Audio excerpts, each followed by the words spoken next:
이 시간에는 영광으로 살펴보는 갈라디아서 2장. 왜 영광으로 보느냐? 실물교훈에 뭐라고 나오던가요? 실물교훈에 128쪽에. 자, 보입니까? 구약은 하세요. 구약은 신약의 빛을 비춰주고 신약은 구약의 빛을 비춰준다. 이 둘은 각각 그리스도 안에 있는 하나님의 영광의 계시이다. 자, 아멘. 이 말을 다르게 표현하면 무슨 뜻이라고 이렇게 실물교훈에 적혀 있을까요? 성경은 예. 하나님의 영광의 하나님의 영광이다. 성령이다. 예. 신약과 구약을 합치면 성경 전체죠. 이 둘은 성경 전체죠. 그죠? 그리스도 안에 있는 하나님의 영광의 계시이다. 이 말은 또 뭘까요? 그리스도 안에는 뭐가 있습니까? 구속의 경륜. 예. 그리스도 안에서 나오는 건 뭐예요? 영광. 맞아요. 빛이 나오죠. 빛을 생성하죠. 근데 이제 빛이 파급 효과, 어떤 영향력을 행사하는 것은 물을 만나야 되죠. 구름을 만나야 되죠. 그래서 계시라는 것은 드러낸다 이 말이죠. 하나님의 영광의 계시이다. 그러면 이 말이 무슨 말일까요? 성경은 하나님의 영광을 우리에게 드러내 알려주는 거다. 그러니까는 성경의 원본이 하나님의 영광이다 그 말이잖아요. 그렇죠? 그러면 성경 말씀은 하나님의 말씀인데 여기에서는 영광의 계시라 하는 것은 하나님의 말씀의 원본이 성경의 원본이 영광이라 하면은 그러면은 말씀은 어디에서 나온단 말입니까? 영광에서 나온다. 그거를 성경에는 영광에서 하나님의 말씀이 나오는 거를 다른 언어로 어떻게 표현이 되어 있던가요? 하나님이 말씀하실 때 어떤 현상으로 표현이 되어 있던가요? 천둥과 번개와 우레로. 그렇죠. 그러면은 예수님이 침례받을 때 번개와 천둥과 내성으로 들린 분들은 누굽니까? 누구였습니까? 깨닫지 못한 분들. 영광을 모르는 분들. 그래, 그분들이 누구였냐고. 랍비들. 네, 침례 요한을 제외한 모든 사람들이었잖아요. 랍비들, 그 위에 등등. 자, 그런데 누구는 이 말씀을 알아들었어요? 침례 요한. 자, 이게 중요한 거예요. 성경을 왜 영광으로 우리가 견해로 영광을 놓고 보는 영광으로 이 성경을 보려고 하느냐? 예수님이 침례 받을 때 현상하고 똑같은 겁니다. 이 원본인 영광으로 성경을 비추지 않으면 하나님 빛으로 비춰보지 않으면은 하나님의 말씀의 원본인 영광을 통해서 사본인 그 영광은 그 문자가 아니잖아요. 물리적인 빛이잖아요. 그 빛을 성문화시켰는 성경은 사본이란 말이에요. 사본에서 주시는 쓰여져 있는 성경 말씀을 하나님의 말씀을 제대로 이해하려면 침례 요한처럼 이해하려면 침례 요한은 뭐를 공부한 사람입니까? 영광을 공부했어요. 예. 영광 전수자예요. 그분의 부모들이 영광 전수자들이기 때문에 그분들의 영향력과 그 사막에서 광야에서 하나님의 말씀과 그다음에 구약이죠. 영광 공부했다고 시대의 소망이 나오지 않던가요? 나오죠. 네. 그래서 침례요한처럼 이는 내 사랑하는 아들이요 하는 말로 바로 그 하나님의 전달하는 상을 제대로 깨닫느냐? 아니면 그 침례 요한을 제외한 모든 사람들이 번개와 천둥과 내숭이니까 두렵고 무섭기만 하지. 하나님께서 주시는 예수님이 이 인류를 위해서 오시는 그 구속자다, 구원자다 하는 것을 전달해 주는 것을 못 알아먹었다 이 말이에요. 그래서 우리가 이 지금 갈라디아서를 영광으로 공부를 해보겠다 이 뜻입니다.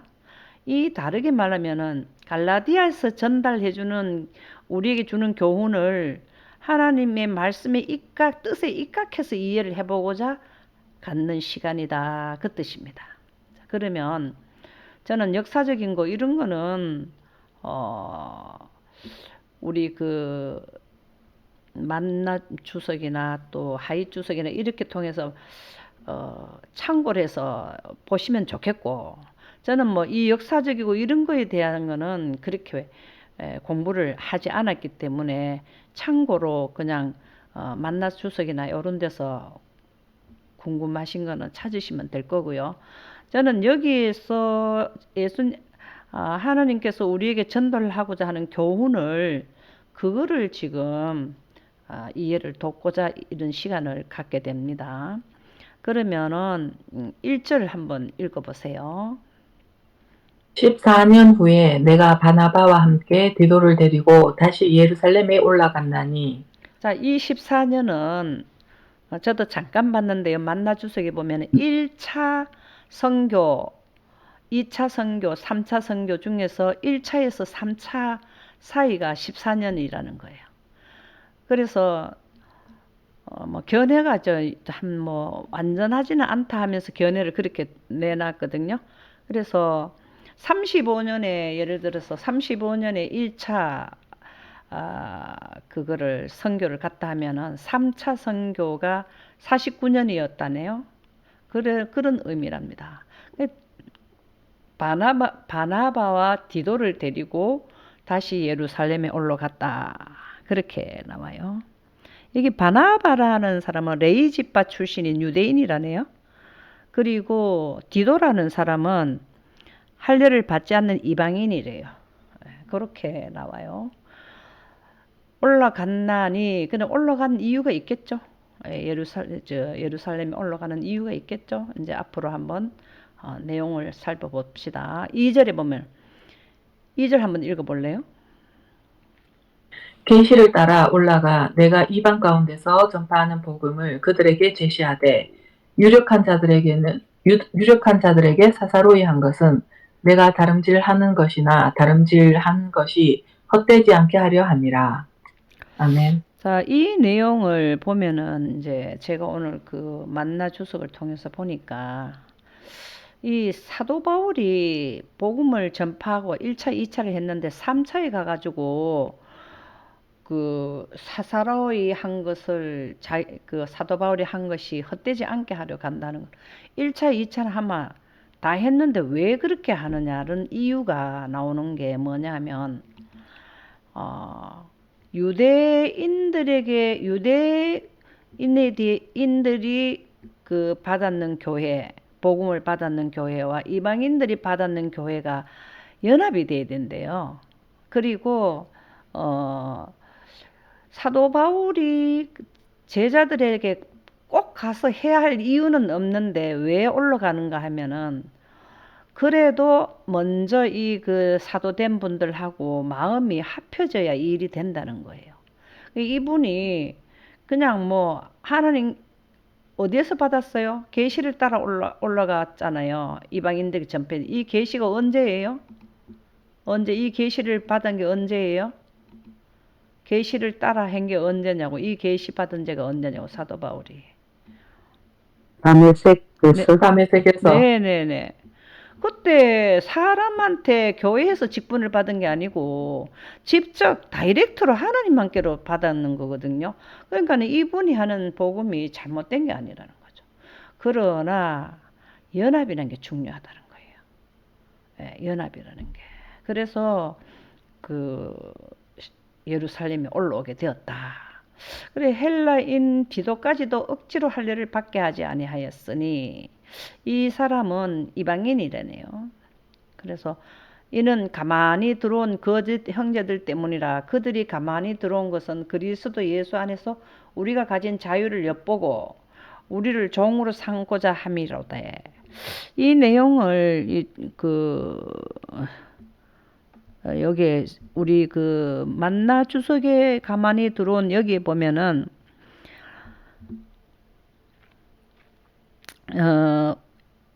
내용이 유대주의자들하고 여기에 보면 미혹된 갈라디아 교인들하고 이 사이에서 그러니까는 유대교 있잖아요. 유대교. 그러니까는 사도 바울이 원래 다녔던 교회 있잖아요. 예. 거기하고의 문제가 있었는가 봐요. 예. 그래서 여기에 보면은 자유를 뽑고 우리를 종으로 삼고 이게 서로 이제 좀 대립이 됐는가 보더라고요. 그쵸? 지금 사실은 유대교와 그리스도교의 그리스도교가 형성되는 중이잖아요. 그러니까 어떤 마찰이 있지 않겠어요. 그죠? 그래서 5절 한번 읽어볼까요? 그들에게 우리가 한시도 복종하지 아니하였으니 이는 복음의 진리가 항상 너희 가운데 있게 하려 함이라. 아멘. 이 복종하면 안 되죠. 유대인들이 자기네들이 참이라고 자꾸 거짓 교리잖아요. 예수님을 통하지 않고 유전적으로 온 유대교잖아요. 그죠? 근데 이 사도 바울은 복종하지 않은 이유가 있잖아요. 자, 언제? 다메섹 석상에서. 분명하게 깨달았거든. 그쵸? 분명하게 깨달았지 않나요? 다메섹 석상에서 영광으로 인해서 구속의 대경륜과 영광에 대한 확실한 복음의 진리를 깨달았나요? 그랬으니까 자기가 원래 있었던 거로 돌아갈 일은 없겠죠. 그들에게 우리가 한시도 복종하지 아니하였으니 이는 복음의 진리가 항상 너희 가운데 있게 하려 함이라. 사도 바울이 틀려서 이쪽으로 왔는데 복음의 진리가 뭘까요? 사도 바울은 뭘 봤는데 복음의 진리라고 말할까요? 복음이란 말은 뭐하고 연결됩니까? 영원한 복음. 아멘입니다. 영원한 복음이라는 것을 다르게 표현하면 뭡니까? 영광. 영광이죠. 다메섹 석상에서 영광을 받고 영원한 복음, 즉 영생의 원칙을 이해했는데 바꿀 택이 없죠, 그죠? 유력하다는 이들 중에 본래 어떤 이들이든지 내게 상관없으며 하나님은 사람을 외모로 취하지 아니하시나니 저 유력한 이들은 내게 의미를 도와준 것이 없고. 유력한 사람이 그때 당시 유력한 사람은 누굴까요? 그때 당시에 유력한 사람은 랍비들과 유대인들. 그렇죠. 지금으로 말하면 뭡니까? 지금 현재로 보면 뭐라 해야 될까요? 재림교인들, 지금 현재 유력한 교회에서 유력한 사람. 목사님들, 그렇죠. 장로님. 그렇죠. 그래서 유력한 이들이 내게 의무를 더해준 것이 없고 그들을 통해서 내가 복음에 대한 의무를 내한테 준 것이 없다라는 거죠. 다메섹 석상에서 하나님께서 복음의 진리의 의무를 줬잖아요. 그죠? 그거는 받을 수 있는데 그들에게서 다른 거는 가져올 게 없다라는 거죠. 도리어 그들은 내가 무할례자에게 복음 전함을 맡은 것이 베드로가 할례자에게 맡은 것 같은 것을 보았고. 이 말은 무슨 말일까요?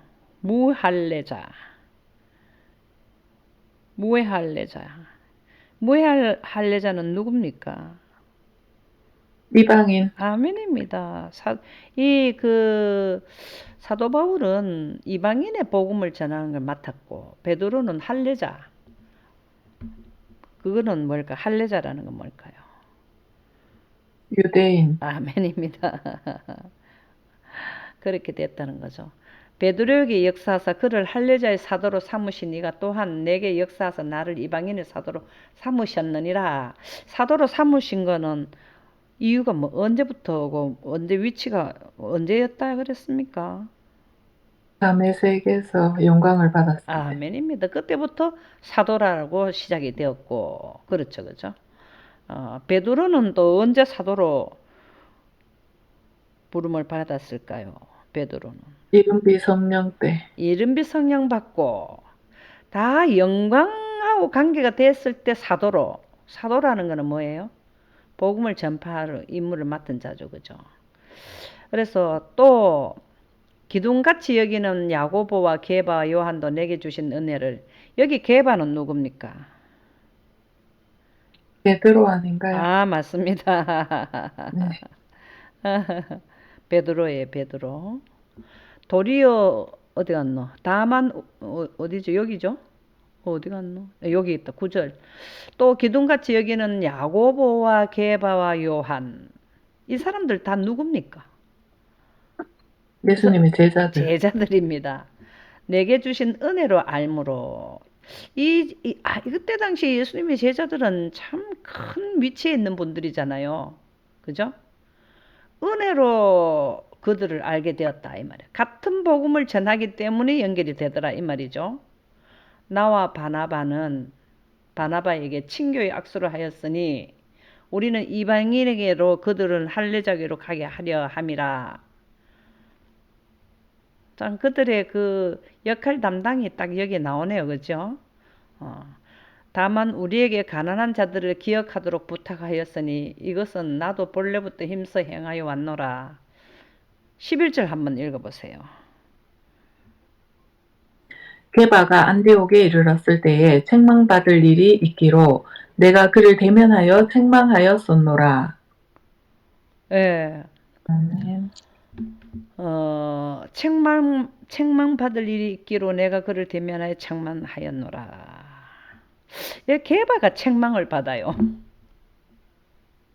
참 웃기는 일 아닙니까? 웃기는 일. 여기에 보면은 베드로를 책망을 했어. 그게 이제 12절에 나와요. 야고보에게서 온 어떤 이들이 이르기 전에 게바가 이방인과 함께 먹다가 그들이 오매 그가 할례자들을 두려워하여 떠나 물러가매. 이게 뭔 말일까요?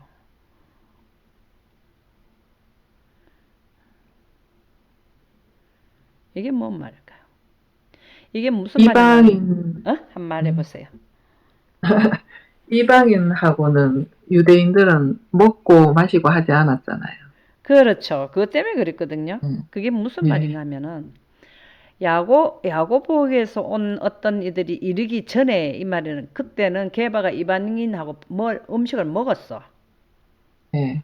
음식을 먹고 있었어요. 그러다가 할례 받은 자들이 오니까 할례 받은 놀래가지고. 자들이 두려워서 떠나 물러가며 이렇게 됐거든.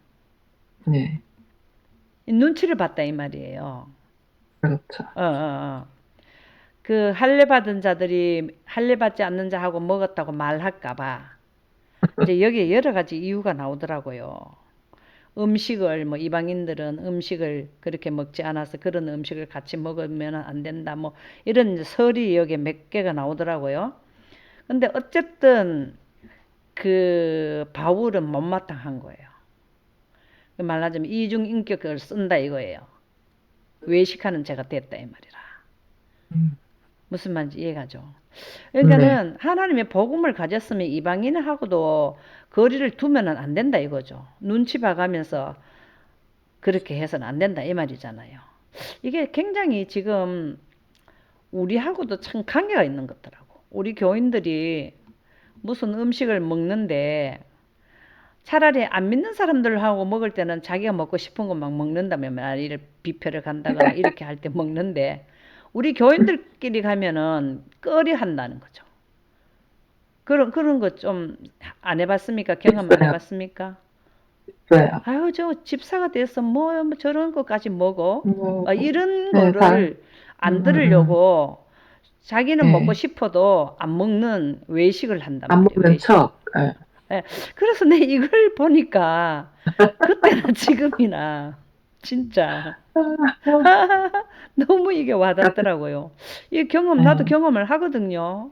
그냥 편하게 네. 어디 가서 아무도 우리 교인이 없는 데 갖고는 내가 먹고 싶은 거 먹는단 말이에요.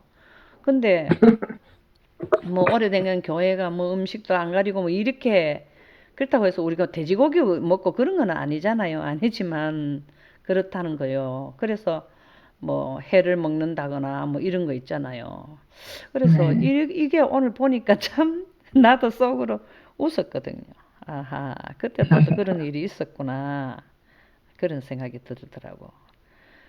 베드로가 이방 그리스도인과 함께 식사하는 것이 정당함에도 불구하고 베드로는 예루살렘에서 사람이 오자 이방인들과 식사를 하지 않았다. 이러한 그의 행동의 동기는 예루살렘에서의 자신의 위치에 부정적인 영향을 끼칠까 두려워했기 때문이었을 수도 있다. 하나의 설이라고요.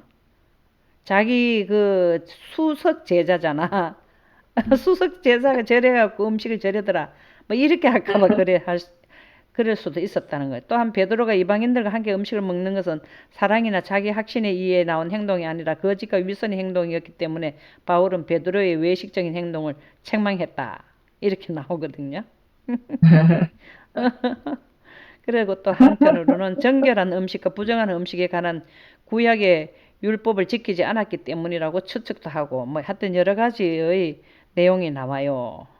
그래서 사도 바울은 완전히 이방인하고 생활하는 사람 아닙니까? 그죠? 그렇죠. 근데 그 유대인들이 눈치를 보고 이방인들하고 먹다가도 가버리고 이러면은 그게 지금 제대로 된 복음을 전하는 사람이냐? 베드로는 외식하는 자다. 근데 그게 자기만 그러면 그렇게 되는 게 아니라 바나바도 그들의 외식이 유혹이 되었다는 거예요.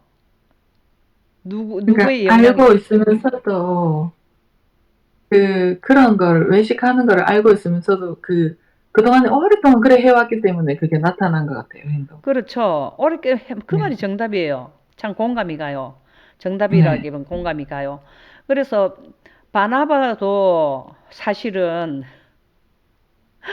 남은 유대인들도 바나바뿐만 아니라 남은 유대인들도 그와 같이 외식을 함으로 바나바도 그들의 외식에 유혹되었느니라. 베드로 선생이 그랬겠네. 자기들도 다 그랬다는 거예요. 이게 지금 우리하고 현실이 너무 같다 싶어요. 그러므로 나는 그들이 복음의 진리를 따라 바르게 행하지 아니함을 보고 나는 여기서 나는이란 건 누굽니까? 나는 이래 한 사람이 누굽니까? 바울, 바울. 바울이에요. 네. 그래서 막 공식적으로 막 말을 해버렸다는 거예요. 이거는 사석에서 할 일이 아니라는 겁니다. 이게 복음의 진리를 전하는데 그러면은 이방인들 입장에서 보면 이게 기분이 좋은 일입니까? 안 좋은 일입니까? 내가 이방인이라 생각하면 바나바하고 수석 제자라고는 예수님의 제자가 자기네들하고 격차를 둔다 하면은 기분이 좋을까요? 안 좋을까요? 복음이 제대로 들어갈까요? 안 들어가죠. 그래서 사도 바울이 그냥 늦게 사도가 됐지만 예수님을 3년 반 따라다녔는 제자들을 갖다 혼을 내준 거예요. 이래 되면은 뭐가 안 들어가는 복음의 진리. 이게 복음의 진리를 다르게 표현하면 뭡니까? 영원한 복음. 그렇죠. 영생. 영광이죠. 네. 영생하는 원칙을 넣어야 되는데 그 진리가 들어가는데 방해를 일으키는 행동을 했다 이 말이에요. 담메색 석상에서 그 받았는 계시, 영광의 계시 이거를 전달하려고 자기는 1차, 2차, 3차를 다니고 이렇게 열심히 하는데 예수님의 제자라 그런 사람이 이방인하고 유대인들하고 격차를 둔다라는 게 보여버렸단 말이죠. 그렇죠? 네.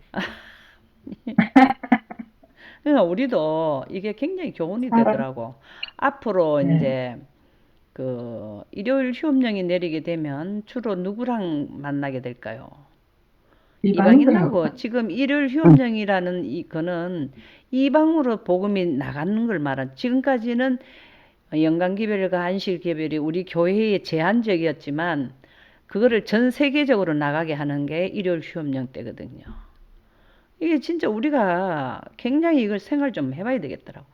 아이고 같이 앉아가지고 아이고 우리는 뭐 안 먹어 같이 식사라도 하고 이제 복음을 이제 전달해줘 신기하니까 막 함께 만나고 하는데 막 우리 뭐 안 먹어 이러고 복음이 차단되는 짓을 하면 안 된다 이거죠. 그 사람들은 아직까지 건강기별까지도 다 받지 않았는데 그렇다고 우리가 막 돼지고기 먹어라 이런 건 아니고요. 너무 음식을 가지고 너무 편하게 하지 말아야 된다는 그런 거를 느끼게 되더라고. 모르겠어요. 저는 그런 느낌을 받았거든요. 그래서 복음의 진리를 따라 바르게 행하지 아니함을 보고 이게 이제 베드로와 남은 유대인들 바나바 그들을 보고 모든 자 앞에서 이게 모든 자 앞에서 공개적이거든요. 게바에게 이르되 베드로에게 이르되 내가 유대인으로서 이방인을 따르고 유대인답게 살지 아니하면 어찌하여 억지로 이방인을 유대인답게 살게 하려 하느냐. 이 말이 너무 참 명언 아닙니까? 유대인으로서 이방인을 따르고 유대인답게 살지 아니하면 어찌하여 억지로 이방인을 유대인답게 살게 하려 하느냐. 이게 진짜 의미 있는 말 아니에요? 이방인을 유대인답게 살게 하는 게 뭡니까? 제대로 된 유대인은 뭡니까? 사도 베드로가 유대인 아닙니까? 이방인을 제자들처럼 예수님의 복음을 넣게 하려고 하는데 어떻게 이방인을 따르고 유대인답게 살지 않으면 되겠느냐. 이게 지금 야단치는 거잖아요. 그죠?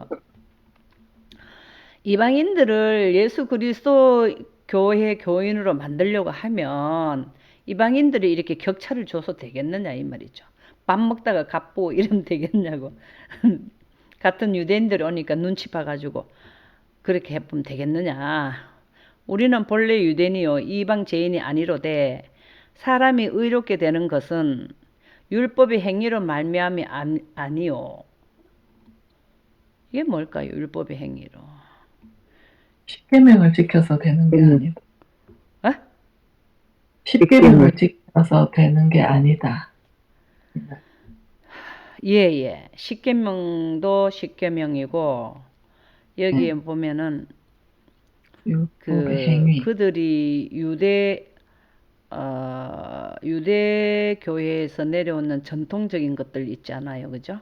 유전적인 것까지. 예. 율법의 행위로 말미암이 아니요. 여기에 의롭다 하는 말은 의로우는 디카이오스인데요. 의롭다는 디카이오스 의로운에서 파생된 말이라고 합니다. 그래서 의는 하나님의 속성에 속하는 것이므로 그 근원은 인간에게 있지 아니하고 하나님께 있다. 이거는 법적 용어랍니다. 법정 용어. 지난번에 한 말씀드렸는데 의라는 의롭게 하는 것은 하나님께서 사용하시는 법정 용어라고. 의는 왜 법정 용어가 될까요? 의락하는 말이 왜 그럴까요? 의는 그 하나님께서 생명의 빛을 생성하시는 분이시기 때문에. 예. 자, 의는 하나님의 보좌의 기초. 법이죠. 그렇죠. 그래서 네. 그래요. 기초 법이기 때문에 법적 용어라는 거예요. 하나님의 보좌의 법적 용어가 의롭게 한다는 이 디카이오스라는 말이 그 말이라는 거예요. 그래서 의는 하나님의 속성에 속하는 것이므로 그 근원은 인간에게 있지 아니하고 하나님께 있다. 하나님의 속성이 빛을 생성하시는. 예. 그래서 이게 의는 법이에요. 법정 용어 의롭게 되는 것이. 그래서 의롭게 되는 것은 율법의 행위로 말미암이 아니요. 우리에게 주는 그 의식법이나 십계명의 행위로 말미암이 아니라는 거예요. 이 사도 바울은 제대로 깨달았어요. 그러면은 뭘로 됐나?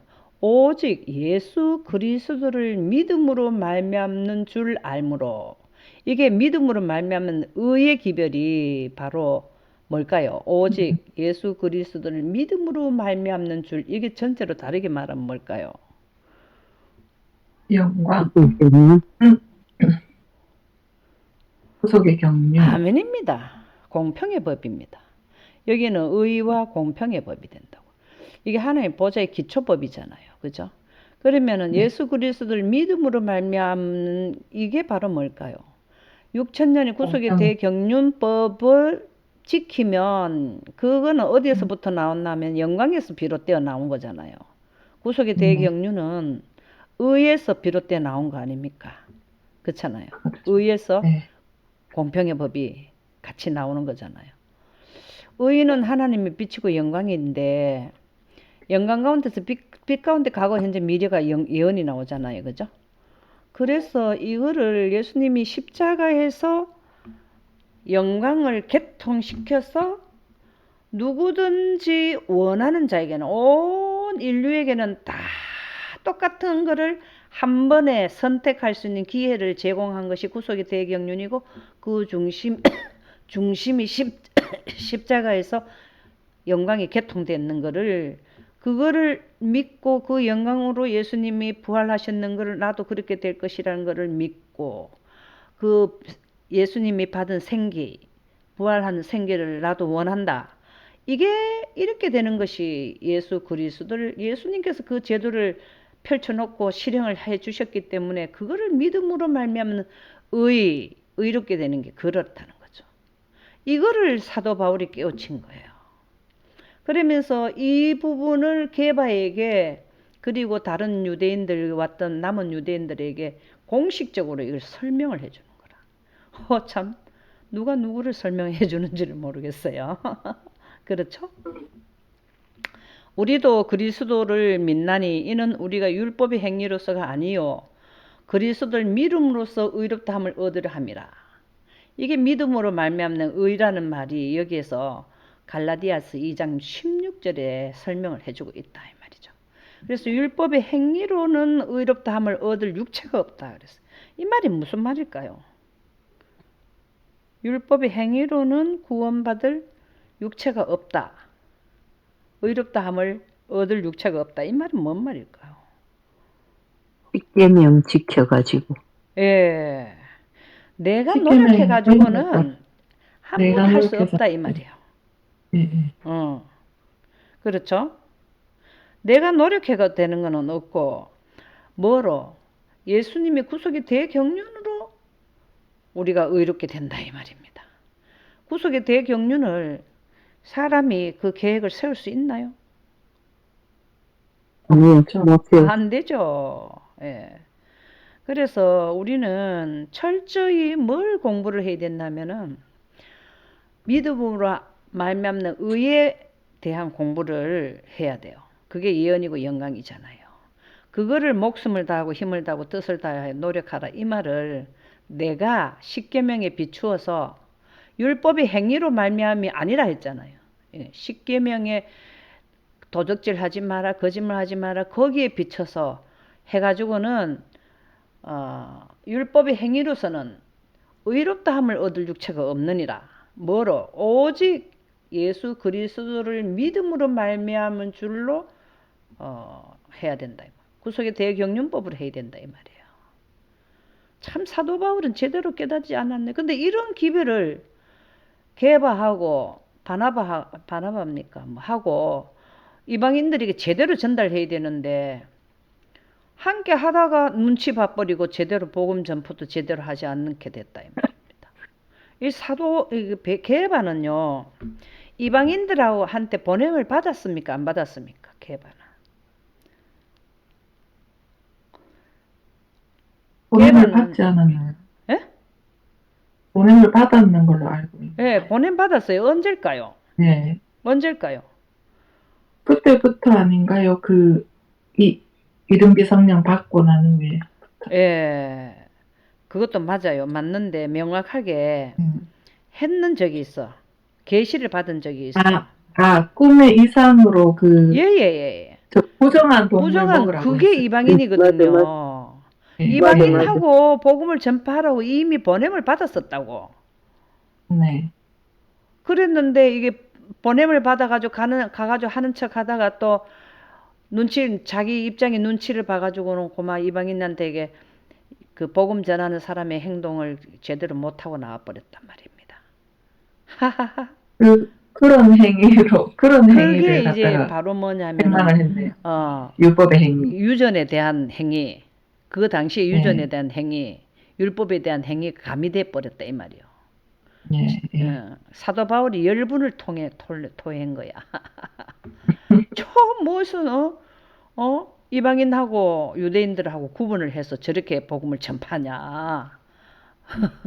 이 사도 바울의 이러한 장점을 먼저 보시고 그를 택함을 받았다 안 합니까? 본인 자체가 사도 바울이 네. 택정함을 받았단 말이 안 나오던가요? 맞아요. 근데 택정함은 사도 바울만 특별히 택정을 할까요? 아니요. 아니요. 전 모든 사람들한테 다 줬지만 그것을 깨닫는 사람들. 자기가 선택을 안 했거든요. 쌍방간이 이루어져야 되는데 사도 바울은 선택을 할 때에 받아들였다 이 말이에요. 그런 거를 자기가 그냥 네. 택정함을 받았다 하는 거지. 지금도 네. 영광기별을 받아들이는 자들은 택정함을 받았는 거잖아요. 왜? 쌍방간의 합의를 받기 때문에. 근데 다 네. 택했거든요. 온 인류를 다 택했어요. 하나님은 다 택했어요. 네. 근데 사람 측에서 택정함에 대한 그 사인을 같이 합의를 받느냐 안 받느냐 그거에 사도 바울만 특별인으로 택정함을 받은 게 아니라고요. 무슨 말인지 이해갑니까? 지금도 사도 바울처럼 택정함을 받느냐 이방인처럼 안 받느냐는 자기 선택이에요. 이게 믿음으로 말미암는 의의 기별은 아담으로부터 세초부터 새말까지 동일하게 죽거든요. 근데 그거를 받아들이느냐 안 받아들이느냐는 각자에게 딸렸다 이 말이에요. 그래서 만일 우리가 그리스도 안에서 의롭게 되려 하다가 죄인으로 드러나면 이게 지금 누구고 하는 말이에요. 누구고 하는 말이 이게 지금 개바보고 이런 말 하잖아요. 그죠? 네. 베드로. 죄인으로 드러나면 그리스도께서 죄를 짓게 하는 자냐? 하나님의 제자, 예수님의 제자로서 그렇게 하면 되냐 이 말이요. 결코 그럴 수 없느니라. 지금 우리가 이거를 지금 이 사도 바울은 베드로는 유대인들의 유전이 일부 남아 있었다는 의미 아니에요? 그런 거 아니에요? 그렇죠. 쫓겼지. 네. 그러면 재림 교인이 이방인하고 만났을 때 부딪히는 게 뭘까요? 음식 관계. 그런 유전적인 네. 그런 유전적이라기 우리는 건강기별이 유전적이나 참 다른 개념인데 네. 이방인들은 그런 개념이 없는 사람들하고 이렇게 동떠갖고 되냐 이 말이야. 그거를 아주 지혜롭게 해야 된다. 복음 전파하는데 건강기별이 복음을 막아버리면 안 된다 이 말이잖아요. 그렇죠. 그렇다고 해서 뭐 함부로 먹으라는 내용은 아니죠. 네. 만일 내가 흘었던 것을 예수님은 이방인하고 식사했나요? 하셨어요. 거기에서 만일에 내인데 안 맞는 거 있으면은 안 먹으면 되잖아요. 그죠? 그렇잖아요. 물론 뭐 그거는 지혜롭게 해야 되겠죠. 어떤 방법을 해든지. 만일 내가 흘었던 것을 다시 세우면 이 말이 뭘까요? 유전적인 거를 다시 세우면 내가 나를 범법자로 만드는 것이라. 그러면 다시 하나님의 영광 복음의 법에서 다시 유대 전통법으로 가게 되면 지금 베드로는 그 법이 믹스가 좀 돼 있다 이 말이잖아요. 내가 나를 범법자로 만드는 것이라. 다시 이제 돌아가게 된다 이 말이잖아요. 내가 율법으로 말미암아 율법에 대하여 죽었나니 이 말이 뭔 말일까요? 율법하고 율법이 똑같이 나오는데 이게 뭔 말일까요? 율법으로 말미암아 원본 그렇죠. 영광으로 말미암아 그렇죠. 율법으로 말미암아 율법에 대하여 죽었나니 이는 하나님에 대하여 살려 함이라. 자, 우리를 살리는 법이 어디에서 개통되었습니까? 십자가의 영광법이잖아요. 영광법은 십계명 위의 법이잖아요. 그죠? 그렇잖아요. 그죠? 그래서 이거는 문자적인 십계명으로 말미암아 율법에 대하여 죽었나니 이거는 이제 하나님 영광법으로 말미암아 십계명에 대하여 죽었나니 이거는 없어졌나니 이는 하나님에 대하여 살려 함이라. 살리는 법이 바로 영광법이 살리는 법이잖아요. 그죠? 내가 그리스도와 함께 십자가에 박혔나니 이게 뭔 말일까요? 사람들이 이거를 자꾸 뭐를 하냐면은 내 자신을 자꾸 죽여야 된대. 근데 지금 우리가 오늘 맨 처음에 서론에서 뭐로 보는 갈라디아 2장이라고? 영광. 이런 부분을 위해서 영광으로 보는 갈라디아 2장의 독해를 영광으로 해보겠다. 이 의미로 지금 우리가 이 시간을 보내는 거거든요. 내가 그리스도와 함께 십자가 박혔다 이 말은 뭔 말일까요? 설명을 하자면. 율법으로 말미암아 율법에 대하여 죽었나니와 비슷한 말입니다. 네. 자, 내가 그리스도와 함께 십자가에 못 박혔다. 우리는 누구든지 죽잖아요, 십자가에서. 그죠? 근데 십자가에 못 박혀 돌아가셨는 예수님이 부활하셨습니까? 부활하셨. 그러면은 이 부활한데 내가 부활하려면은 내가 다시 죽었다 다시 살아나려면 무엇으로 다시 살아나나요? 영광으로. 그렇죠. 영광. 십자가에서 개통되는 영광으로 내가 다시 사잖아요. 그죠? 네. 그러면은 이제는 내가 사는 것이 아니요 오직 내 안에 그리스도께서 사시는 것이라. 이 말은 뭔 말일까요? 영광 가운데서 산다. 아멘. 하나님의 빛이 내게 들어와서 그리스도의 뜻이 내인데 들어오는 거잖아요. 그죠? 네. 내 안에 그리스도가 사신다는 하나님의 마음이 들어왔다 이 말이죠. 언제? 십자가에서 내 자신에 대한 거는 이제는 죽어버리고 못 박혔고 예수님이 내 안에 들어오시는 게 십자가를 통해서 들어온다 이 말이잖아요. 우리가 늘 말하는 십자가에서 휘장이 찢어지는 것이 두 번째 칸의 영광이 첫째 칸 지구로 들어오는 것은 지구에 우리 인류가 살고 있는 이 모든 사람들이 그것을 이해하게 되면 그리스도께서 내 안에 들어오는 거죠. 우리가 언제입니까? 그 교과 공부에서 했나요? 예수님이 우리에게 들어오는 거는 무엇을 통해서 들어온다고? 예수님이 영광으로. 우리에게 들어오는 거는 성령을 통해서. 성령을 통해서 들어오는 거예요. 그게 네. 바로 내가 사는 하나님의 영이 없는 자는 하나님의 자녀가 아니라 그럼 하나님의 영이 있으면 하나님 자녀가 된다 이 말이거든요. 그러면 내가 사는 것이 아니요 오직 내 안에 그리스도가 사시는 것이라. 이게 영생이에요. 영생. 하나님의 영이 들어왔다는 겁니다. 언제? 십자가를 통해서 우리에게 준 거를 사도 바울이 받아들였죠. 사도 바울처럼 이거를 이해하고 받아들이면은 모든 인류에게 똑같은 조건을 제시해 주셨거든요. 십자가라는 거는. 예. 그랬는데 그것을 모든 자를 다 택정함을 받았어. 제도를 주셨어.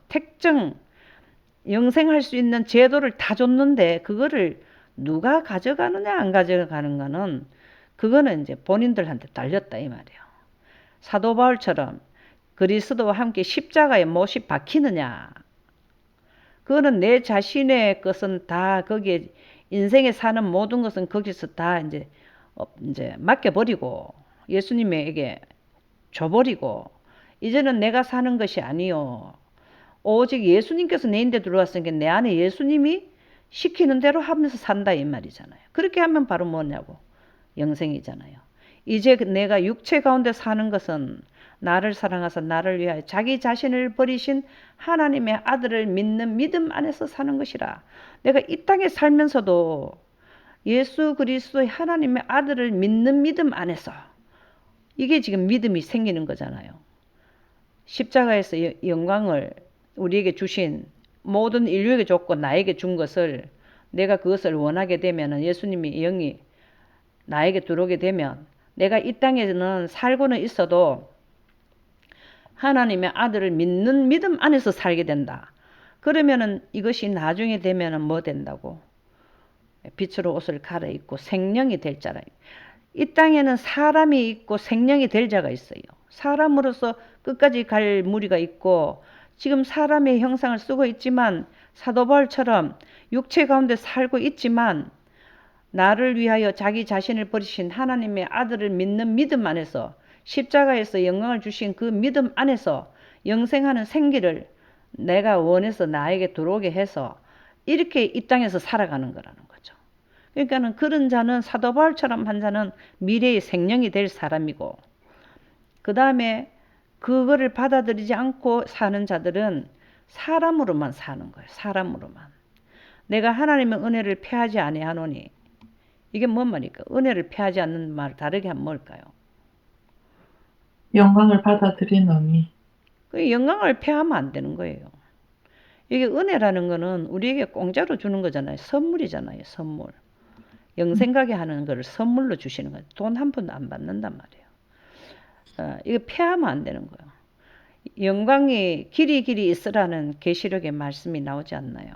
은혜를 패하지 아니하는 거나 영광을 길이 유지해야 되는 건 똑같은 말이죠. 만일 의롭게 되는 것이 율법으로 말미암으면 그리스도께서 헛되이 죽으셨느니라. 이 율법은 무슨 율법일까요? 십계명. 의롭게 되는 것이 십계명으로 되느냐? 십자가에서 못 박혔을 때 개통된 영광으로 되느냐? 이 말이라고. 그럼 이 율법은 무슨 율법이에요? 십계명. 예. 그러면은 십계명만 지키면은 의롭게 돼서 생명이 되면은 예수님이 십자가가 필요 없다는 거예요. 네, 그리스도가 필요 없다는.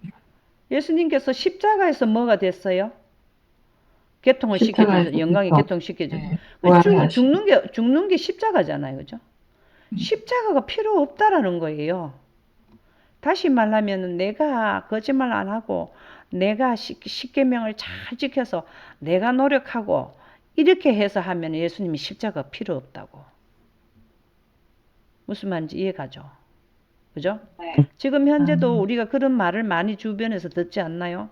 날마다 네. 지은 죄를 하나님 앞에 저녁에 다 회개하고 거짓말 안 하고 또 도둑질도 안 하고 또 만일에 그 말을 또 잘못한 거 있으면 회개하고 그 십계명에 비추어서 제 사함을 받으려고 하면 예수님이 영광을 드러놓을 필요가 없다고. 돌아가셔서 영광이 들어오게 돼요. 돌아가실 때 영광이 개통되잖아요. 그렇죠? 이 뜻이 참 굉장히 깊은 의미입니다. 이게 우리 성도들이 이 부분을 꼭 깨달아야 되는 부분이거든요.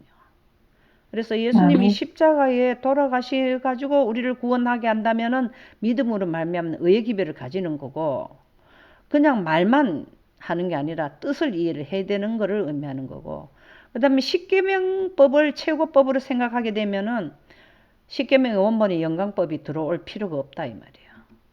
그런 제도로 되는 게 아니라는 겁니다.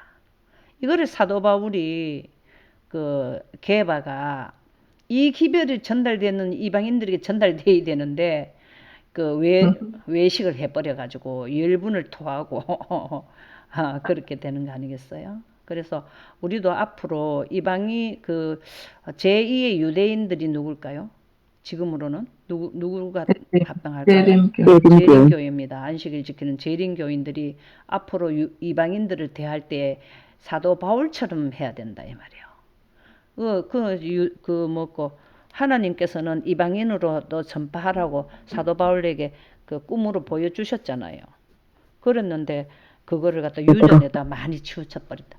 우리 교회의 유전 우리가 하는 거를 이방인들이 전도할 때에는 그게 복음을 전파하는데 방해를 두면 안 되겠다 이 말이죠. 오늘 주는 교훈은 오늘 여기까지 하도록 하겠습니다. 그때까지도 베드로가 그렇죠. 그 완전한 영광을 못 깨달은 것 같아요.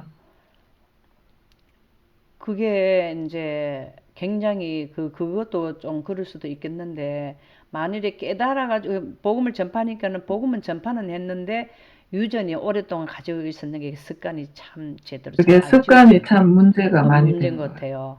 우리도 네. 어디 가면은 뭐 하면은 모임에 가면은 뭐 먹어라 아유 나는 안 먹어 막 이래 버리잖아요. 그러면 그런 척이라도 하고 앉았어라 이래거든. 오늘 여기서 마치도록 하겠습니다.